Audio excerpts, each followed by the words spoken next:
My dad abandoned my family when I was 5 years old. That is a wife and 4 kids. He abandoned us and then pursued amateur breakdancing. But why though? The beauty of breakdancing is you can do it from home. Where did he go? How do you even abandon a family to train breakdancing? It's not like Bruce Wayne going to train with Ra's al Ghul. Like, you can just do it from home. I know he has a reply video. I'm sure I'll have my question answered, but that is already so fascinating to me. It seems like maybe he was looking for an excuse to leave, and he's like, listen, honey. Look, the breakdancing beckons to me. I have to leave. It's my purpose. Maybe to join a breakdancing group. Yeah, but again, that's another thing you can still do from home. You go practice with the group, you know, fucking 9 to 5, basically, if you want. You could treat it like a job and then come home to your fucking family. Like, I don't think you need to, like, fully get rid of all your corporeal belongings and go pursue breakdancing for the rest of your life. And he got really good. Oh, and it was worth it. Like, he became like a D-list, and he went super viral, and he did all these interviews, and he danced with Paula Abdul. Paula Abdul. Take a look at this 60-year-old break. Whoa! 60 years. Yeah! Wait, it was worth. Wait, he's fucking serving. Stand back. He's not exactly known for his blistering speed, but the technique is great. Damn, he is actually fucking cooking him out here, though. The worst part, damn it. He's like, hold my cane. Should not be able to move his medical bills growing up, but he did give me this breakdancing. He's on his head. Wait, that shirt is actually fire. You know, I'll get texts like this: "Happy birthday?" ? And then like links to his breakdancing. No, not Facebook, brother. You gotta expand. Hey, happy birthday. Do you mind if you and your friends like this post of me doing head spins? I need this one to pop off. Thanks.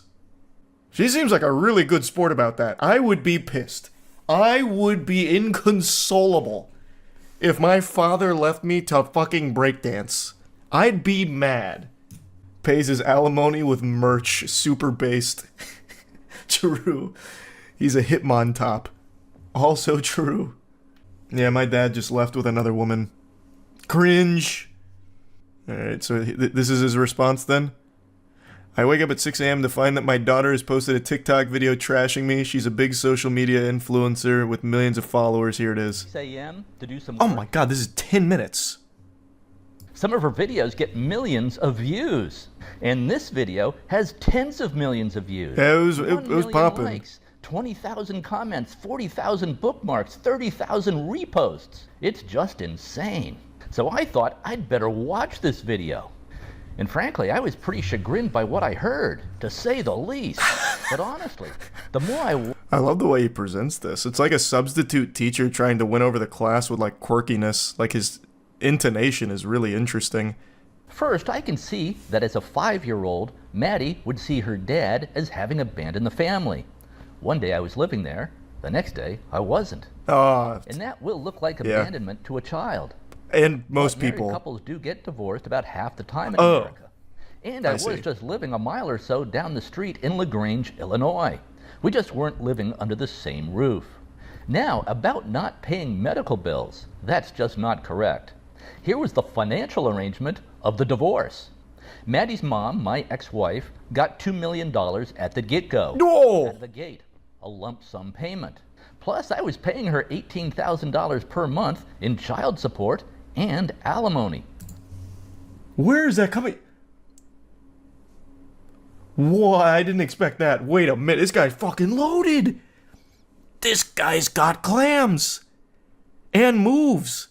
What does he do? Just go to the bank and just fucking headspin? Just killer bean on him? Fucking serve him until they give him the money? Where does it come from? I saw the kids all the time. No abandonment, just a divorce. Was I at fault in the divorce? Yeah, I would say I was about 70% at fault. I own that. Maddie's mom and I were really not compatible in many ways. That was pretty honest. Compatible in some ways, but not in other ways. Do I regret? She did ballet, he did breakdancing. No, it would never work out. If I had not married Maddie's mom, Maddie and her 3 siblings would not have been born. They would not have existed. One other slight correction, which I hesitate to even bring up because I love the way Maddie did this in her video. I did not abandon the family for breakdancing. Oh, I have a career. is that not I'm in real? the advertising business, built an ad agency. That's how I was able to afford to pay Maddie's mom $5 million. Okay. Maddie's mom It's and I all making separated in sense. 2004 and divorced in 2005.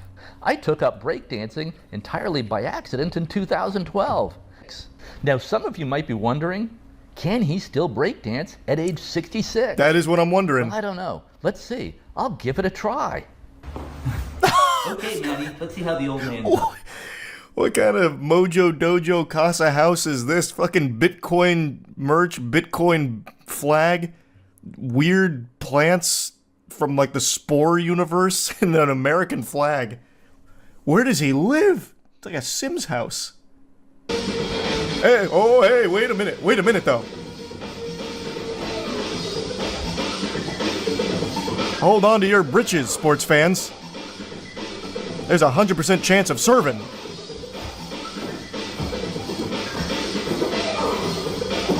He's like actually good too.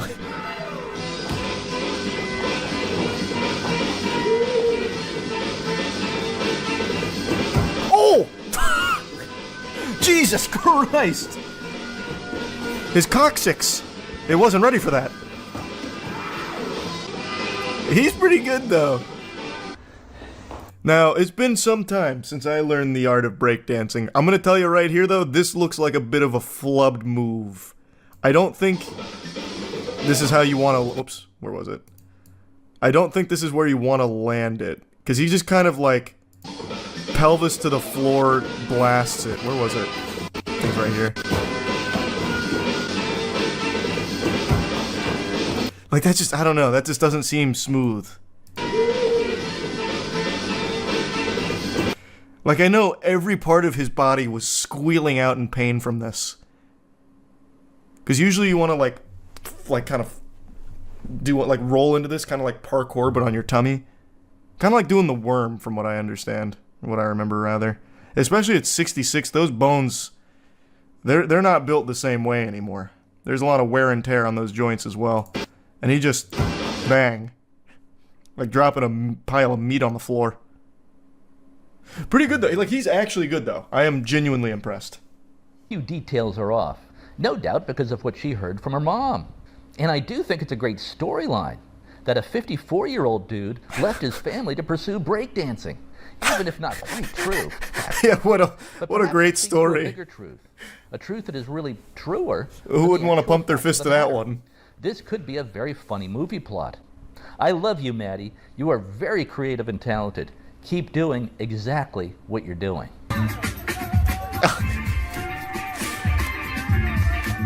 Man, this guy loves Bitcoin. He fucking loves it. Breakdancing and Bitcoin, the two big B's in the industry. Actual B-boy.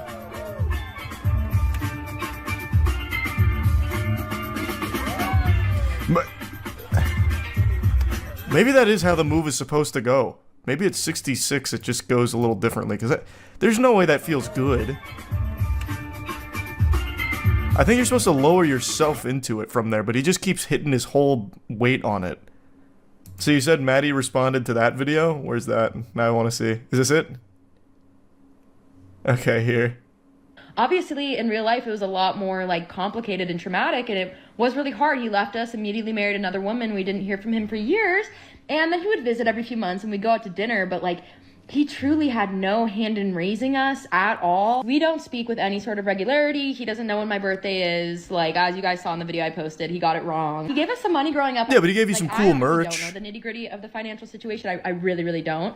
But I do know that several times I've asked him for financial help with medical expenses, like especially like in college, and he wouldn't help me. So that's what I was referring to in my video when I was like, he wouldn't pay some of my medical bills. I'll probably delete this completely absent father. He's like, I was just a bike ride away from those kids. And it's like, Not once did any of us ever take a bike ride to his house. I don't think I've ever been in his house ever. So this whole thing is so bizarre. Like, I'm so surprised that he responded to my video because Well, it's not really a house, it's a dance studio. Like, way worse than I made you seem. To be fair. Like, in my video, I just made you seem like such a wimp. I don't know who to believe. The only true thing is that at 66 years old, that guy can boogie. I don't know about the inner workings of the actual family dynamic there. But boy, howdy, I tell you what, he can cut the rug. That's all I know about that. Did he respond again? Jesus, it just keeps going back and forth. He's like, hey, Maddie, I've got some new moves. Yeah, maybe I moved in with my new wife and I didn't see you guys a lot, but look at what I studied back then.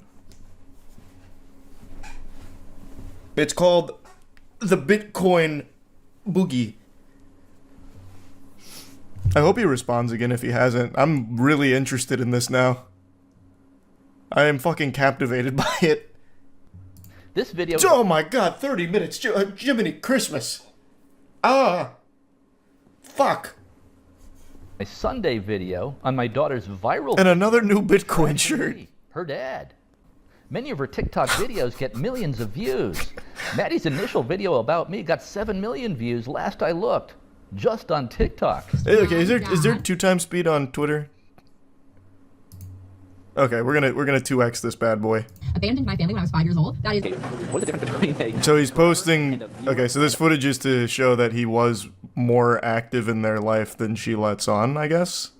I don't know. Now I skipped around too much. Fuck. But I think that's what he's trying to show. Like, he filmed these videos with Maddie, and it looks like one of the other siblings. So he was at least present sometimes. And a friend. So you have about 300 subscribers. So he's got some home movies.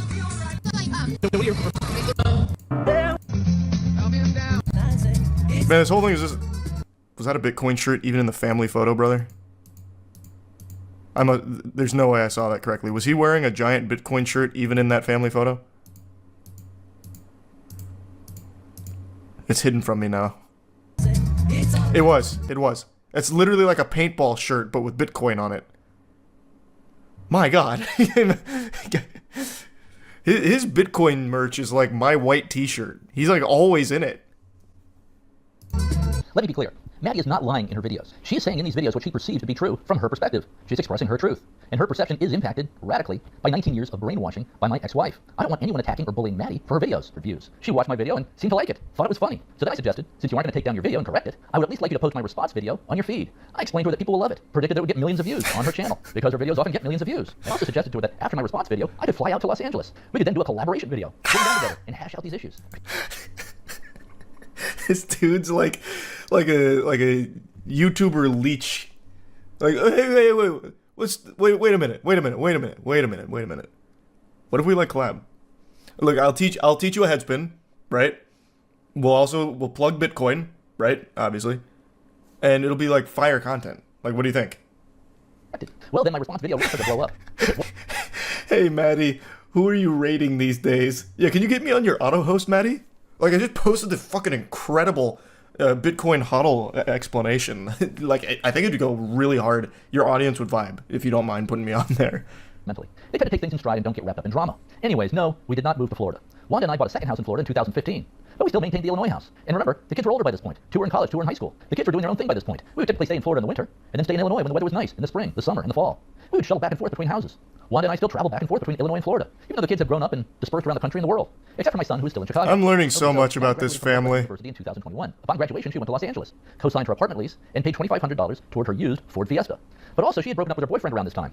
She said she needed to go to grief counseling and therapy. She and her mom wanted me to pay for that too. That's where I drew the line. I consider medical care to be like when you're sick or have a broken leg or need stitches, got into a car accident, stuff like that. Not grief counseling over a breakup with a boyfriend. Also, counseling and psychology today are completely dominated by far-left female wokesters. Almost no males in that profession. So no doubt her therapist would be telling her the problem was her dad. The last thing I wanted to pay for was more brainwashing against her dad and against men in general. So I gave her the medical bills and refused to recover. Now she did land a job in LA with NBC Peacock streaming, and that was going very well for her. She loved it. She was an assistant writer for a show. But then the writer's strike hit, which lasted about 6 months, and she temporarily lost her job or was laid off at NBC Peacock streaming. She, of course, approached me to see if I could help her out with funds. Otherwise, she said she'd be forced to move back to Chicago and live What a crazy arc that just went on there out of nowhere. Hey, you want to see me breakdance? Yes, I don't really believe in therapy. It's kind of like woke female things. I don't know. I don't believe in that. The only thing I believe in is Bitcoin and headspins. Damn it. point. Okay, good, I say, exclamation point. I'll be there then too. When do you get in? Looks like everyone wants to do dinner Friday night. I get in Friday. Put me down. Love, another love here, these love type things right here, like that. And that's pretty much just kind of how we communicate all the time. It's just, I love you and all this stuff. And she just tells me about what's going on in her life pretty much every day. My plane made it. Sorry I missed you. How was your Christmas? Thanks. That's what our conversation's like, and literally they're just all the time, like that. So it just goes and goes and goes and goes and goes and goes and goes and goes and goes. So, Well, I don't actually know how you can that's pretty convincing. You can just read through those texts. And it's constant. Let's see, I'm scrolling through my text conversations with Maddie almost the entire time, dumping all over the dad, the ex-husband. And that's the way it works in every divorce that I've seen. But now there's this other element. The kids are also being brainwashed into leftist woke insanity out of school, starting in kindergarten, all the way through college and grad school. Girls in school are taught to hate men, to see themselves as victims of the so-called patriarchy. And they're taught that there are many genders. And why not consider changing your gender? Kindergartners are taught this today. The schools are teaching math, science, and marketable skills that will actually help the kids succeed in life. There's almost nothing of value being taught in the schools at any level nowadays. It's all political. We came from So breakdancing. here's my advice. Don't send your kids to college or even to school at all. The schools are pure poison. Homeschool your kids instead. Then instead of wasting $350,000 sending your kids to Harvard or some elite college, or any college for that matter, just have your kids learn a marketable skill for free or almost free online. There are also good courses at community colleges. A degree from Harvard carries very little weight today. Elon Musk, by the way, has said this many times. School and college are mostly a colossal waste of time and money. I just want things to go back to the way they were, for everything to go back to normal, where we're all having dinners, laughing, joking, and hanging out, like we were a few weeks ago at Christmas. Maddie's older sister Toria's come to some of my breakdance battles, one in Chicago, one in New York City last year. My breakdance battles. I love Maddie to pieces. I bet when he places on the podium, he goes into like a whole spiel about it, like, don't ever send your fucking kids to school. Okay, I'm done. Thank you. Thank you so much. Thank you so much. The woke mind virus is out there. Avoid it. Okay. And then check this out. Okay. All right, I'm going home. Thanks again. That's all I have to say. What I prefer to be talking about is Bitcoin, and why Bitcoin is really the only hope for freedom survival. That's our only hope? We're doomed without Bitcoin? Fuck, Jesus Christ. All right, I gotta buy some Bitcoin. God damn it. I call this move the woke whirlpool. It just does a headspin doing this.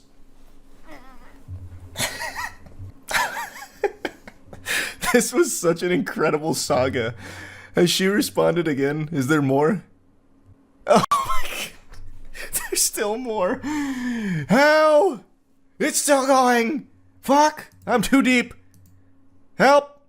Tweet my dad had posted being like, my daughter is a famous influencer. She has millions of followers. She's a big social media influencer. And now everybody thinks that that's true. Like, nobody fact checked that. Like, nobody, like, everyone's rolling with it. Like, every news source, every tweet. Like, I'm a small creator. I'm not even monetizing my account yet because I'm too small. I have 70,000. Like, love you guys, but like, I definitely don't have millions. And all over his How much does Ben have? My daughter, she's just Ben's got 15. So in the eyes of Ben, that's pretty big. And 70K is definitely nothing to scoff at. But yeah, I suppose in like the current landscape, when you say like famous TikTok star, you're thinking millions. This is so quiet, I can't really hear it. Go on to, yep, you guessed it, TikTok to dump some trauma about her childhood. Now to be clear, Maddie's got millions of followers on TikTok. Did nobody fact check? Did she not? Did nobody do research into this? It's like, I mean, it's hard to click a profile. Like manifesting great. Yeah, I mean, to be fair, she's not wrong. Yeah, that is objectively wrong with the millions of followers and all of that. That is true. Yeah, it's hard to know who's telling the truth and who's lying, but the dad did bring some receipts that there is a lot of text messages, and he's got like family videos and shit. And it seems like they hang out pretty often. But I don't know, I'm not part of the family. Though I feel like I'm pretty close at this point. I know everything about them now. I was distraught when the family broke up, like the divorce from 2005. If you scroll back up in the tweet in the article, the dad said something so racist that the dude literally bit him. Huh? What does that mean? Oh. Oh my.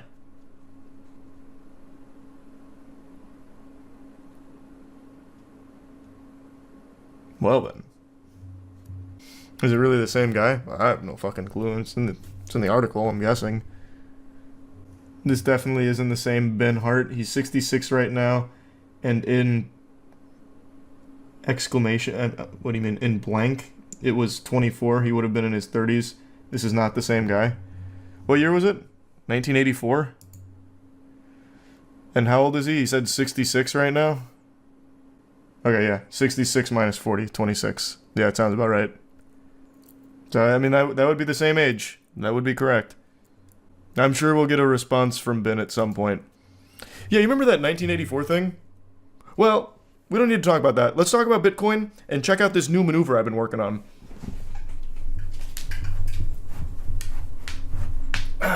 So about that Bitcoin. The bone cracks. I know, my bones actually crack more than Ben's. But yeah, I have no clue. Couldn't tell you. This was an incredible saga to follow, though. That was interesting. I know so much about that family now. I feel like I should be able to go over for Thanksgiving. There's few things more sacred than a fishing tournament. Just some good old-fashioned elbow grease, a fishing rod, some bait, and grabbing Mother Nature by the balls and saying, "We evolved past the need to be aquatic creatures. Now we live on the land, but we're coming back out to the sea just to prove who the boss is, who's the top of the food chain." The point I'm making is fishing tournaments, they've been around for a long time, and there hasn't really been any major scandals, at least none that have hit the mainstream that I'm aware of, until today. Right now, there is a massive cheating scandal going on in the professional fishing scene that is shocking. This is a doozy. We got some Bassmaster foolery going on around here. Kind of. Yeah, the sanctity of fishing has been disrespected. Unfortunately, there has been another cheating scandal, this time in professional fishing. Every sport ever right now is having cheating scandals. It's crazy. I don't know what's going on. Pandora's box has been open. And this one, it's quite crafty. I've seen the video beforehand, but I'll of course play it again to catch everyone up to speed. It's a pretty smart idea. I'm surprised that this isn't more common. Things are resub Lancer, Baggy, the Prime, Kintarit, and the 10 gift subs Ace. Thank you, Ace. Resub Gavin, Delicious, Oni, and the Bits Mushroom. And give some Father.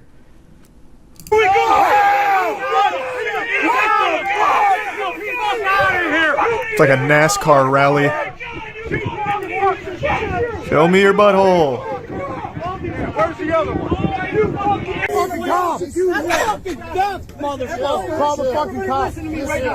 Now, I'm going to be on the side of the fishermen here. This is legitimately a problem because by cheating in these tournaments, they won a lot of money, robbing people of that prize. So it wouldn't be silly to get authorities involved. Because fishing tournaments, they actually do have decent prize pools. It's more than you'd expect. You know, like, you're not going to be like a multi-billionaire off fishing tournaments or anything, but it's a good chunk of change, especially for just like hobby fishermen or even semi-professional or professional fishermen. It's a good chunk. Like, sometimes it'll get up to 10, 20, 30 grand from the ones I've seen. This one was 300K. 300K? Holy fuck! Oh, that's what this guy made in total from his winnings. Oh, from cheating. Okay, gotcha. Jesus. I don't want anybody to touch these guys. I want everybody to go to jail. Tell the cops, it's them. That's a lot of Wrangler jeans. So here's the method they use to cheat. Actually very smart, not gonna lie. Yep. Lead anal beads. They thought of everything. They put little weights in the fish they caught so that way they were heavier. Because when it comes to professional fishing, it's all about the weight of the fish you catch. That's how you're scored, right? You catch a big, heavy, girthy fish, you get, you know, more points for it. So this guy was stuffing weights down their throat to make them heavier. Actually ingenious, by the way. Like, that's pretty fucking smart.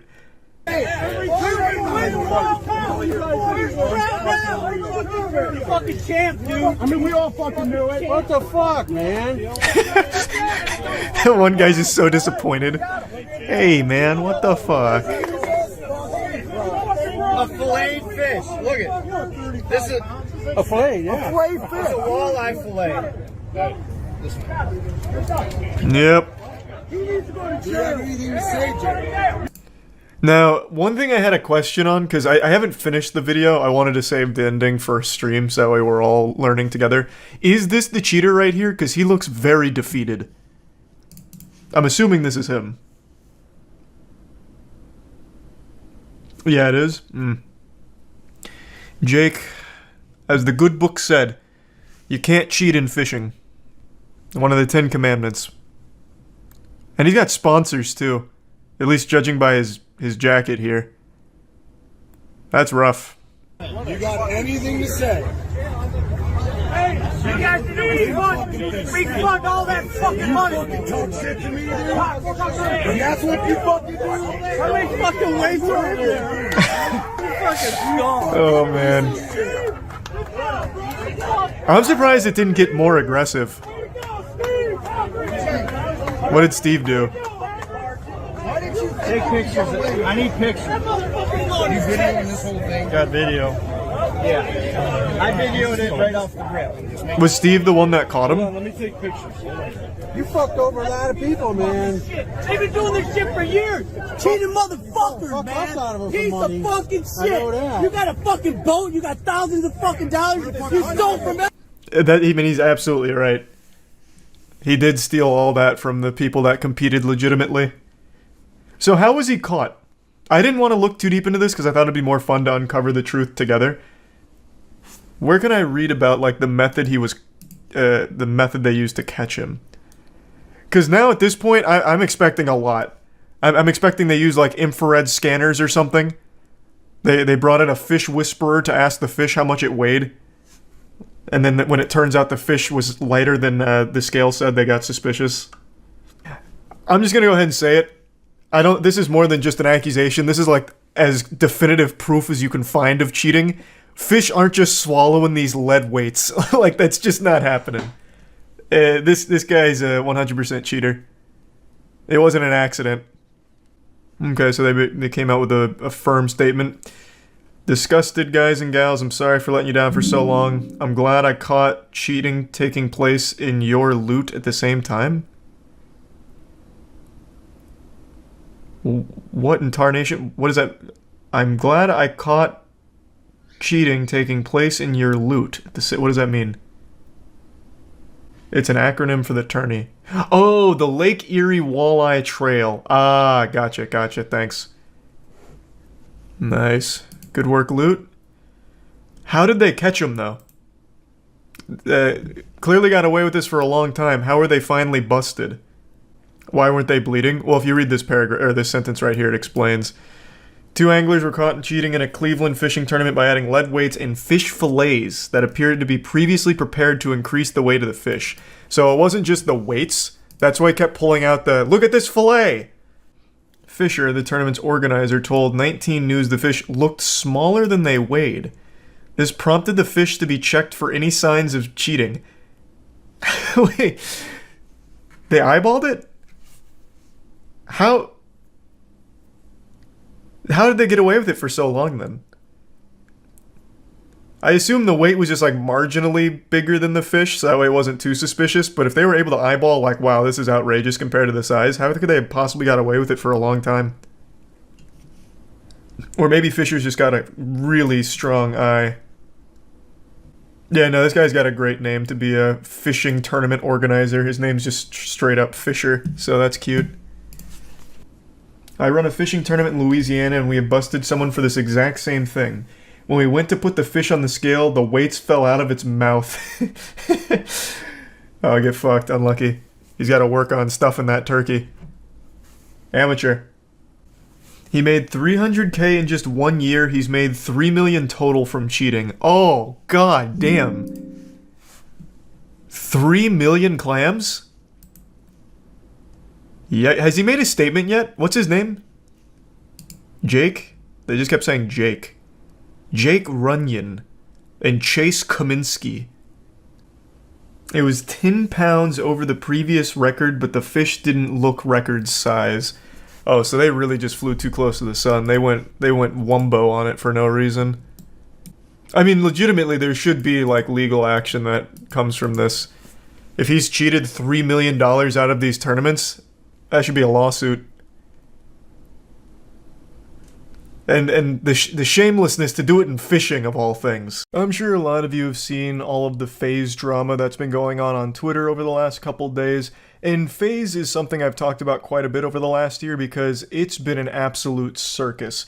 From their stock absolutely flatlining to the point now where it's basically just a sad joke. Just look at this graph, it puts a tear in your eyes. It's more tragic than the ending to Marley and Me. It's just been crazy to see them circle the drain like this and have this wild fall from grace. Because they're one of the very few gaming-focused brands that branched out into the mainstream. Like, most people have probably heard of FaZe at some point in their life, even people that aren't associated with gaming. So they really did blow up in a big way, and now there's like a war going on between like the founders of FaZe versus the corporate suits that now control FaZe, and it's all just been bubbling over and becoming this massive shitstorm, and everyone's getting covered in the filth. It's getting stinky. Now, the first domino that fell in this FaZe soap opera is the OGs came forward, like FaZe Rain and Banks, and started criticizing the brand overall, talking about how it's become soulless and lame and just generally horrible. The main talking point is how the founders have lost control of the company to these zombies in suits that just don't understand the space. And they also show no respect to the founders that brought it there in the first place. They overrule them, they have no real decision-making power. Thus, the direction FaZe has been going over the last few years has been a negative one. And most people can probably agree with that. FaZe hasn't exactly been hitting home runs recently over the last couple years. So the founders have been talking about how disappointed they are with FaZe in its current state. And then FaZe Rain recently has just been leaking tons of information, like internal stuff, financials. He's been leaking more than the faucet in my college dorm room. He has been going hog wild with tons of information. And most recently, he was focusing on their numbers, like their actual numbers with their spend as well as what they're making.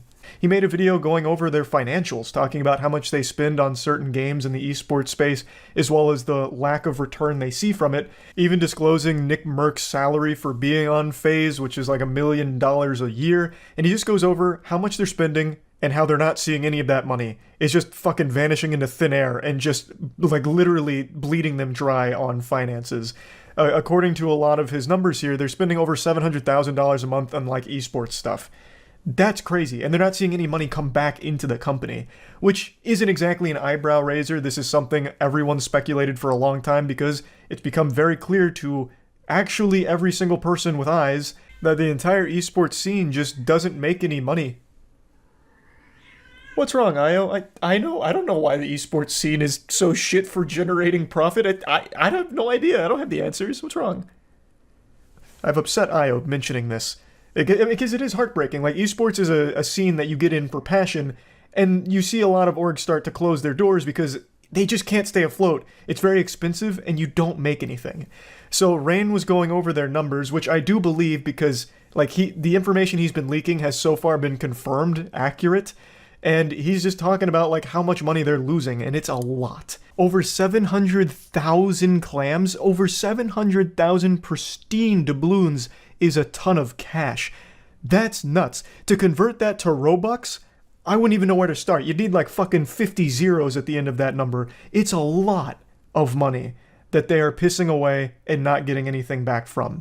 So he started revealing these numbers. More OGs came forward to talk about how upsetting it is to see the direction that the brand has gone and that it's completely lost its identity. The people at the top of the food chain don't understand the culture, so it's trash. All of these statements from the OGs then led to this like Marvel civil war within FaZe, where you had the OGs versus the people at the top and also new generation FaZe members.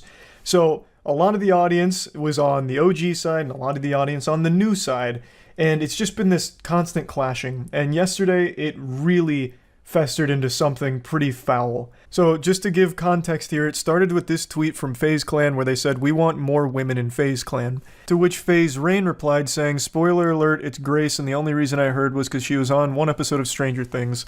He's referring to Grace Van Dien, who is a streamer named Bluefy and also was in Stranger Things.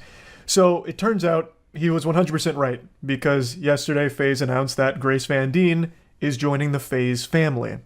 Now, this all led to a lot of hubbub a lot of discussion and a lot of controversy. And with a very public fallout between the OG FaZe founders and current FaZe, people were already on edge.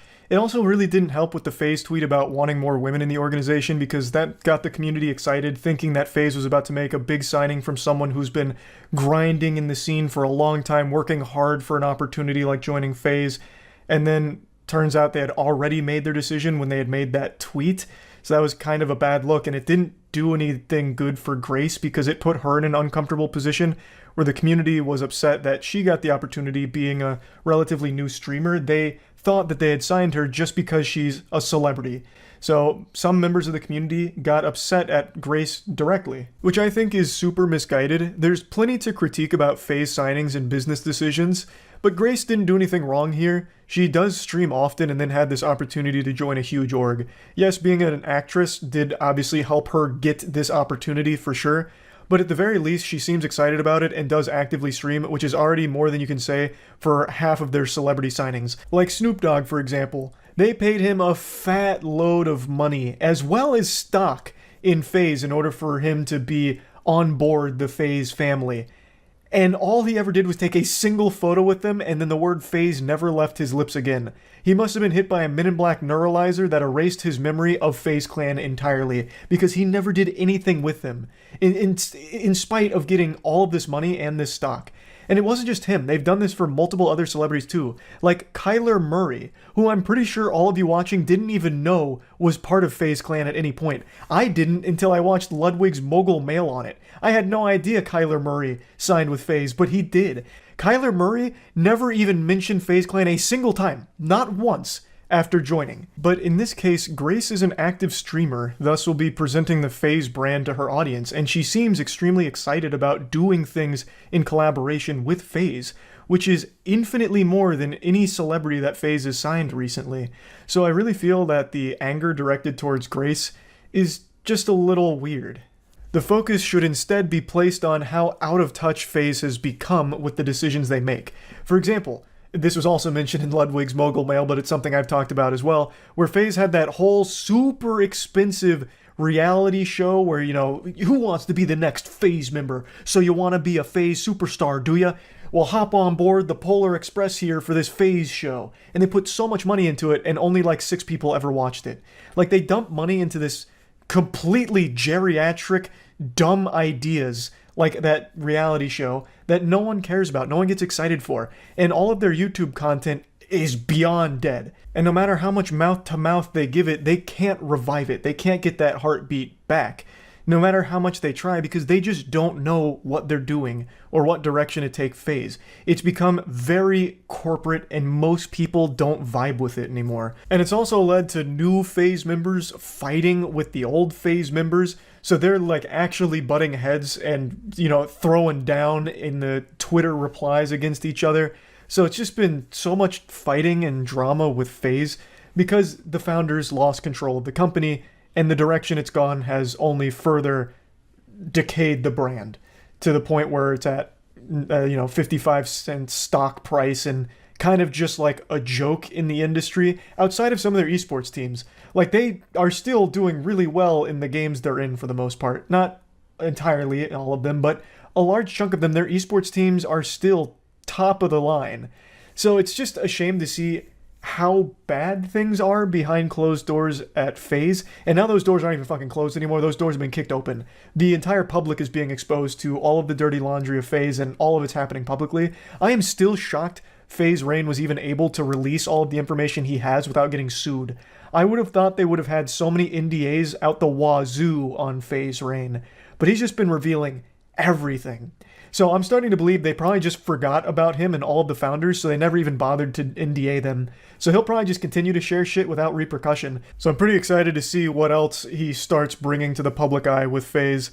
But anyway, I kind of wanted to talk about all of this because I just find it so fascinating and generally sad to see the state of FaZe. Like I said, it was one of the few gaming brands that broke into the mainstream and had like a very wide appeal to people even outside of the space, which is nothing shy of impressive.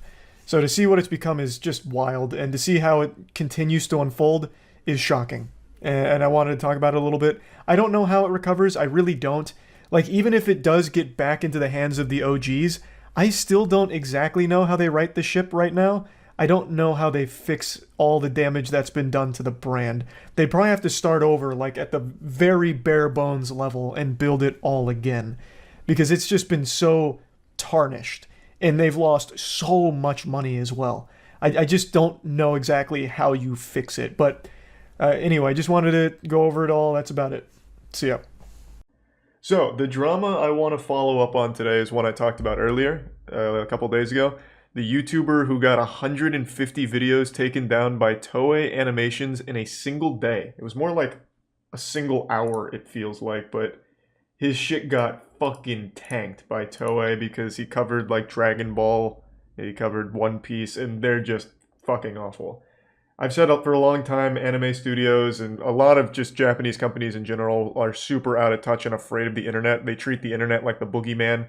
Nintendo used to strike channels if they even played Mario Kart. They even banned streamers because they played Hyrule Warriors an hour early because Nintendo didn't realize there's different time zones. So some time zones just had the game come out earlier. It's just they're super out of touch and afraid of the internet. So this channel, Totally Not Mark, got fucking blasted 3 days ago. 150 videos gone. And now there's this update, which I haven't watched yet. I started it a little bit, but then decided it'd be better just to watch it all on stream so that way we could all see what's going on together. Since it's a story I'm pretty interested in. I think people misunderstand how difficult it is. So when a company like Toei Animations does what they did to this guy, which is put their dick in his mouth, when they take down that many videos, it becomes a legal thing. It's not a YouTube-specific platform thing. It is an actual legal battle that you have to fight. That's why it's so time-consuming, and that's also why YouTube is extremely hands-off, because they don't want to get engaged in a legal battle. Especially not with Toei Animations. They have so much money to toss around.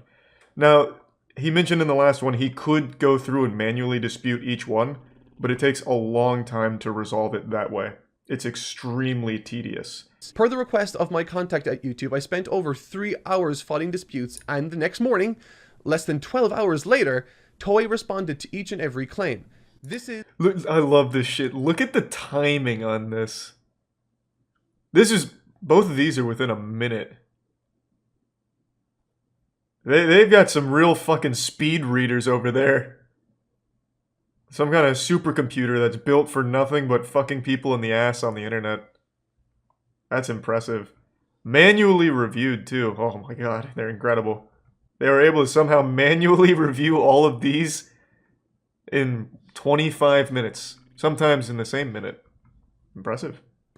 This time, of the 150 videos that I disputed, Toei released 19. Of the 150 claims, wait, that's not bad. 19 videos. That's pretty good. I think that by looking at these... We take those. No. So I'd like to quickly just bring you up to speed on the lore with what's happening in this new arc of the Totally Not Mark vs. Toei Animations anime. I didn't want to just let his video completely play, so I'm just going to go ahead and give you like the cliff notes of what's happening so far. So right now Mark has mentioned that over the last couple of days he's gotten a lot of support, which is great, and he hasn't really had a lot of support from YouTube specifically. Everyone he's talked to has been very robotic and unhelpful, which isn't surprising because in cases like these, YouTube doesn't really do shit. The most they'll do is tell you to turn your computer off and on and see if that fixes it. They treat it like the world's worst tech support. They'll sometimes just fucking link you to frequently asked questions, and that's like their way of helping you somehow. Like, there's not a whole lot that they offer in a case like this, and Mark brings that up. And yeah, it absolutely sucks. They just wipe their ass with Mark's case here in hopes that he settles it himself without them needing to do anything.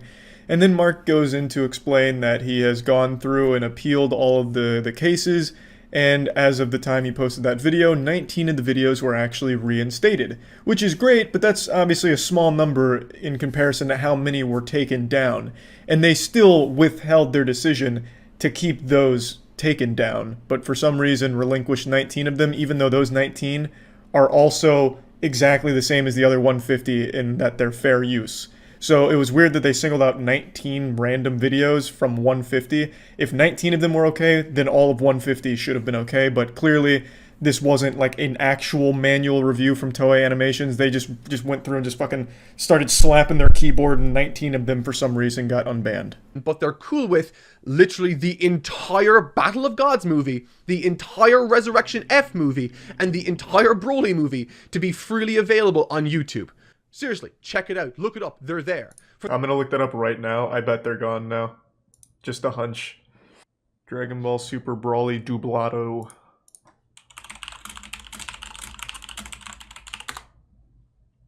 I'm wrong, it's still up. Nice, this guy's got a good run going. Toei Animations is powerless against Anime Power PI. Closer now. Check if that video has licensing. My man, I'll do it, but I can say with a high level of confidence, Anime Power PI did not pay Toei Animations for licensing right to re-upload the entire movie on YouTube. But you know what? Let's double check. Perhaps I am also underestimating the supervillain of piracy known as Anime Power. No, this is probably an official channel, actually, now that I look at it. Oh, yeah. Oh my god. This is where Toei Animations goes to die. They don't want to fuck with this guy. His dublados are nuts. And that is when, right in the middle of another email conversation I was having with YouTube support, the person I was dealing with was relieved of their duties mid-conversation, and someone else took over. They fired him? Are you talking to Mark? Don't you realize Toei Animations assassins want him dead? You're out of here. Pack up your things and get out of the office. It's also not super uncommon. I remember back when I was like with Maker Studios, I went through like 12 different channel managers over the course of a couple years. They cycle these people out like crazy. They fucking use them like condoms and throw them away constantly. I guess it's the same at like any big tech company though, I suppose. Told me that they had seen my video and then proceeded to tell me not to talk to any other YouTube support folks and to instead just talk to them. And here I thought I was going to get a YouTube manager. Oh well, what did they have to say? Maybe they can help me get my 136 videos back. Well, no. In effect, this person, while they once again felt less like a robot talking to me, what they could offer was largely the same as before. Nothing I haven't already heard or tried. But I think the most frustrating part of all of this was at the end of the email, they give me advice for moving forward. Thanks, Resub, Sing, and Maddie. To the frequently asked questions tab on the Google support page. And did it help? Before moving the FAQs, did they solve it? I define my positions, which, as you can see, I openly and happily encourage people to support. To be honest, if I were you, I'd start like maybe taking some of these down. I don't know, fuck Toei. I'd replace this with anything else. Put Godslap here. I don't care, man. But at this point, I wouldn't have this shit up here at all. I don't care how much you love the property. If they're just gonna come in here and skull fuck you for no reason, I would not have this here until that's fixed. Fuck Toei. Hundreds, if not thousands of people that have made posts, videos, and calls to action on my behalf and my team's behalf. I'll never be able to repay all of your kindness and support you've extended to me and my team. Oh, this is wholesome. But until such time this ends in change or the circumstances improve, the thousands of people that have my back are going to be the only ones that will pay. And so because of this, I will be donating my portion of the wages generated to a charity I will announce later in this video. What a wholesome guy. Holy shit. 親愛なる東映アニメーション著作権局様へ。まずはじめにこのメッセージを That's a pretty interesting idea.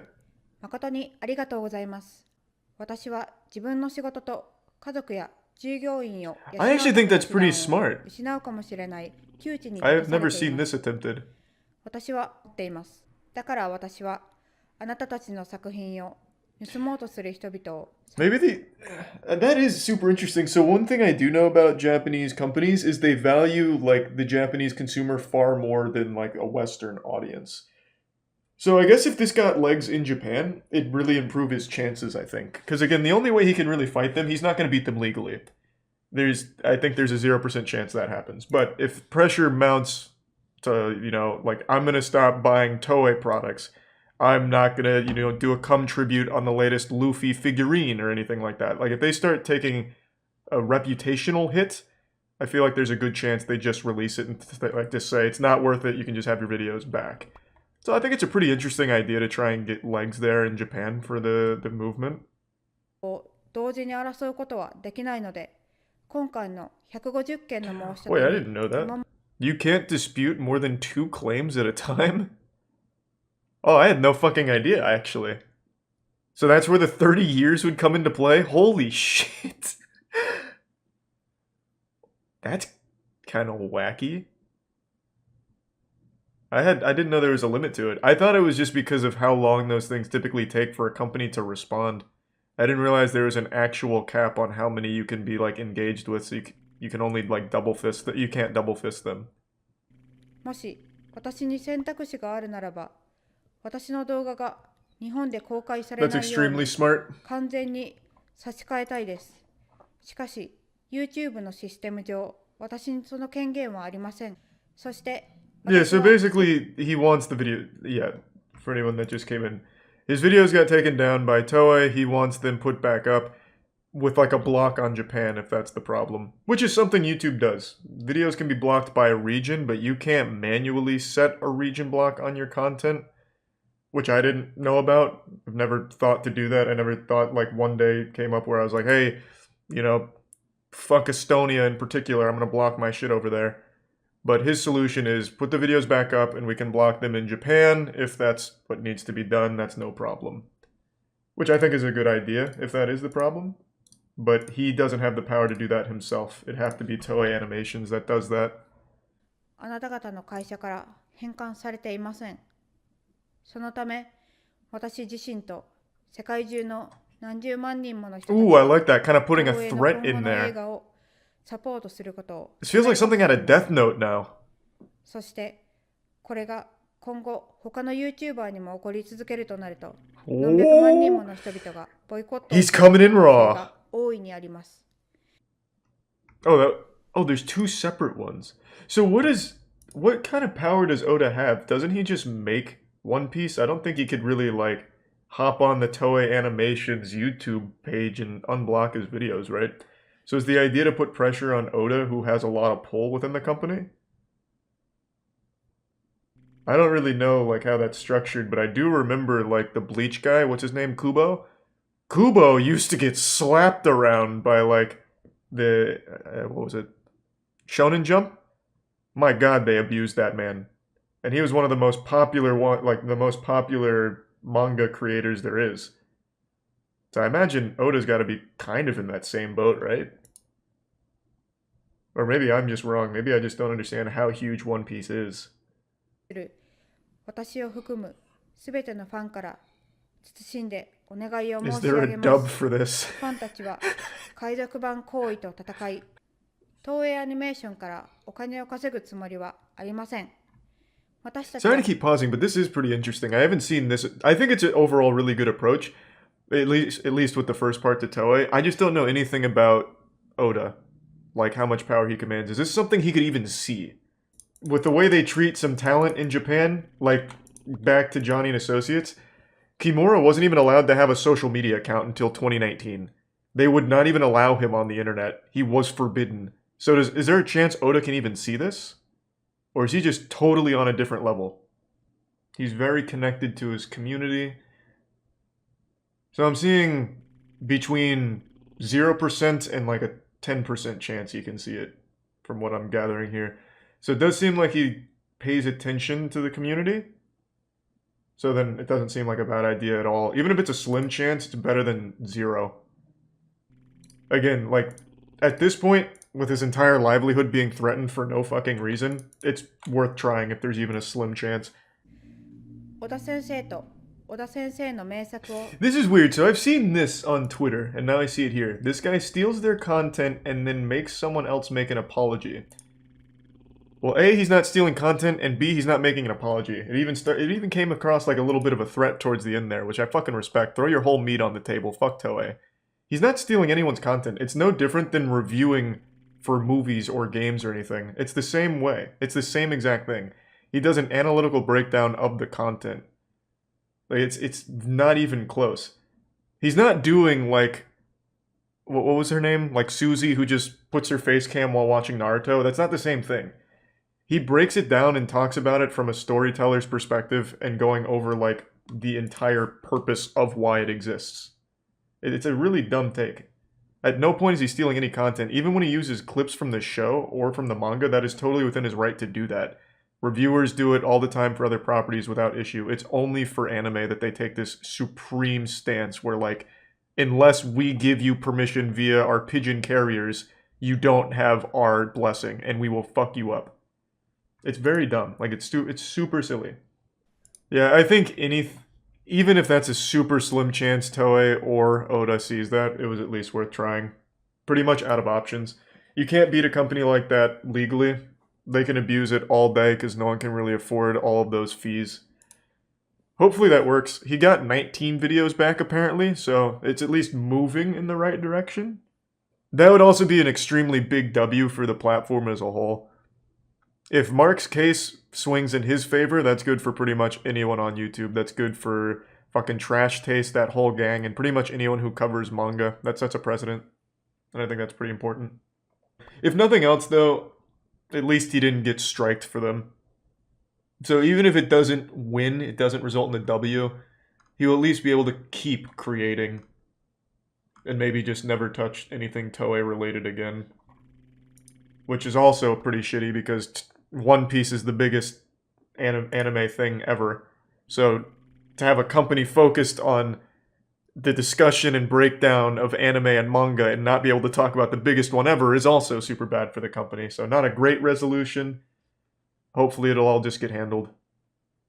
But to stand in solidarity with Mark, I won't be watching the new Dragon Ball Super movie. Even though I don't think I was going to anyway, because the title of it was enough to make me not want to. It's called like Dragon Ball Super, Superhero, Super Turbo or something. But now I will absolutely not even think about it for a moment. Because fuck them. I'm still watching One Piece. I'm still on episode 46. I keep falling asleep. It's been a little over a month and a half since I got to episode 46, but this one's a real siren song. It is putting me to sleep every night. I know it's a filler episode, but I already made the commitment to just watch it all. But like I said, One Piece is doing exactly what I need it to do. It's putting me to sleep. And when I finish an episode, it's like, hey, that was cool. I finished one. Yeehaw. And then when I fall asleep during it, it's like, man, I slept great. Thanks, One Piece. Toei stock fell $190. What the fuck? Are they publicly traded? Oh! Wow! Wow! Toei is killing it! Man, that's weird. It looks like the strategy of targeting a YouTube channel's really not panning out. Granted, I don't think it's a direct correlation. I don't think their stock is hitting bedrock because of them going after Totally Not Mark, but I like to think that it's related in some way. You know, kind of like an anime, where when a character does some fucked shit and then they pay the consequence a few episodes later, that's kind of what's happening here, right? Oh, you love to see that. You know, if Mark's videos and messages to Toei don't really get there, I think if this keeps tanking, maybe at some point they'll be like, alright, what's going on now? What's happening? This video is so new, it's not even showing up in his uploads yet.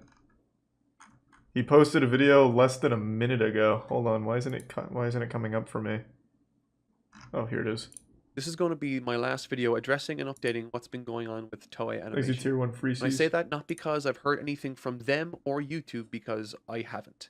It's not because I haven't felt an enormous amount of support from so many people, because I have. It's actually for an entirely different reason I never thought would be a factor, and that's me. Now, this is the conclusion to the whole Toei Animation thing. Mark made this video thanking everyone for the support, but stating he doesn't want to continue this kind of situation any further. He doesn't really want a boycott of Toei or anything, and just the stress of the entire situation has really had like a toll on his overall well-being recently, which I completely understand and respect. And the whole thing is just such a fuck situation. I truly do hope Toei Animations reverses this decision, and I'm hopeful that something good can come from all of this. Even Mark just talking about the situation I think is extremely helpful to the YouTube community and seeing what's going on and what can happen and like what to kind of do about it to at least try and fight back. Overall, it's just a really upsetting conclusion, and hopefully within the next month or so, they will do something. Now, Mark might not support a boycott of Toei, but I certainly will not be participating in anything Toei related. I won't be purchasing any of their material or watching their new Dragon Ball movie or anything like that, because fuck them.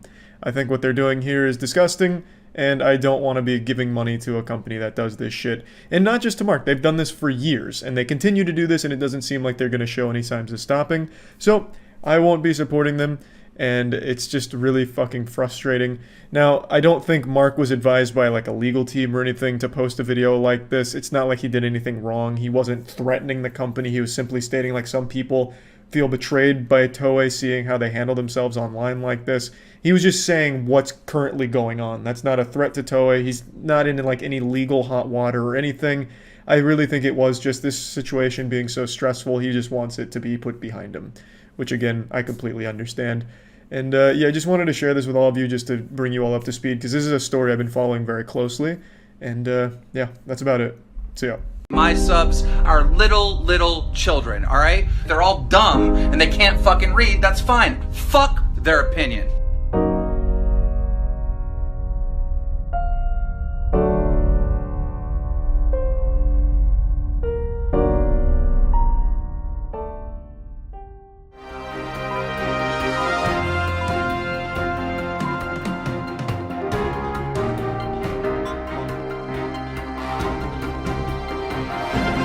What is up, Drop Alert Nation? I'm your host, Killer Keemstar. Let's get roll. Daniel Keem, known by his online moniker Keemstar, quickly rose to fame as YouTube's resident drama queen and gathered a following of over 1 million socially retarded teenagers who didn't know the actual definition of the word pedophile. After pissing off one too many YouTubers, however, his reign of hysterical gossip and hearsay came to an end. But where's Keemstar now? In fall of 2016, allegations against Keemstar surfaced. A young girl shared screenshots of what appeared to be Keemstar asking her to come on his show, a show he no longer had. The girl's father spoke to Splash TV. I am absolutely sick and tired of Keemstar. I don't want to hear from him. I blocked him on Twitter, I blocked him on YouTube, I blocked him on my Tumblr blog dedicated to fat acceptance, but he won't listen to it. Now that I blocked him on every form of social media, you know what he does? Well, nope, there it is. He sends me mail the old-fashioned way. I've been getting 5 letters every day from him now, and I'm sick and tired of it.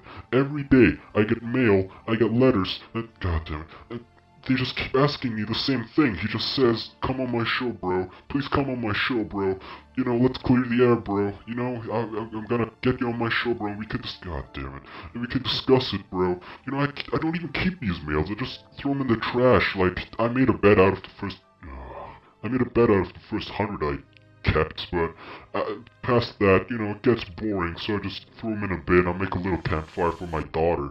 And here's another one. Yippee! I'm just so tired. Keemstar, just stop, please. If you're out there, please just stop harassing my family. Please, I beg you. Just stop it.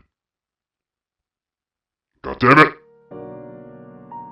Following his arrest warrant, rumors spread that Keemstar had fled to Germany under a fake name and was hiding in one of the many migrant camps. Nationwide investigations were launched by the German police. Verkündet und bestätigt. Damit bin ich mit dem Part des chronologischen Ablaufs zunächst am Ende. Sie dürfen davon ausgehen, die Ermittlungen beginnen jetzt erst richtig. Und die beiden Tatverdächtigen sind aktuell live und parallel zu dieser Pressekonferenz wohl im Amtsgericht Dresden in die haftrichterliche Vorführung. The manhunt gained momentum. More and more Germans wanted Keemstar, and they wanted him now. They were scared of their children being asked to come on his show, and the government felt more and more pressure each day. But what the Germans did not know at the time was that Keemstar had already fled the country again and was hiding in Turkey. No one heard from him for a couple of years until police started getting anonymous tip-offs about a raving derelict asking people to come on his show. After a year-long investigation, Turkish police discovered that Keemstar had started a small cult and was hiding among them disguised as a crippled mermaid. Çekme ananı bacını sikeyim, çekme. O karı inamına koyayım, çekme. Yavaş yavaş. O karı inamına koyayım, çekme. Kaç hala kaç. Gel böyle gel. Çek bacını da sikeyim mi? Çek. Ölmüşlerini siktikleri. Peki. Ananız bacını sikişiyoruz. Beni çekerseniz ananızı sikerim. Amına koyduğumun çocukları. Amına götünü siktiklerini. Amına yarrağımı soktuklarını. Yarrağım var çekin amına koyduğum. After spending 5 years in prison, Keemstar escaped using keys he was given by corrupt prison guards in exchange for sexual favors. No one had heard from him ever since, until a few days ago when new footage of him emerged. He had gained weight and become one of Turkey's biggest underground pro wrestlers and was known by his new name, The Gossip. İkisine birden saldırıyor bakın. Da haklılar timsahlar. Bulgarları da girdi içeriye. Ve olay artık Arap saçının dibinde sevgili izleyiciler bitirip bitirmemek. Ama maç çok çetin geçiyor.